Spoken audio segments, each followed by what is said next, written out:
আপনারা জানেন আজকে কয়েক দশক ধরে এই জামাতে ইসলাম কোনো এক দুর্গম পাহাড়ের গুহায় তাদেরকে ফেলে দিয়ে অবরুদ্ধ করে রাখা হয়েছিল,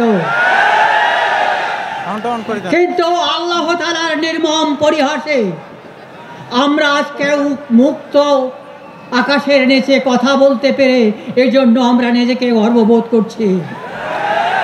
তাই আমি একটা বঙ্কিমচন্দ্রের কবিতা এখানে সামান্য 2 লাইন উদ্ধৃতি দেব। বঙ্কিমচন্দ্রের এই কবিতাটি ছিল, হতাশ হইও না, যেখানে পড়িবে তাই ধরি উঠিবে, শত তুফান আসিলেও ছাড়িবে না হাল, আজকা নাই বা হলো সুফল, হতে পারে কাল।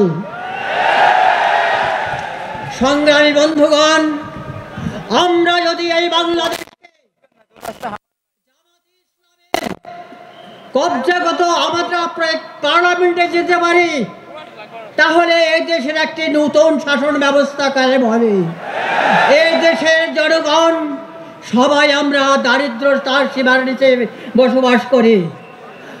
আপনারা এটা মনে করবেন জামাতেরা যদি পার্লামেন্টে যায়, সর্বোপরি আমাদের বন্টন ব্যবস্থাটা সুষম হবে, এটার কোনো ভুল নেই।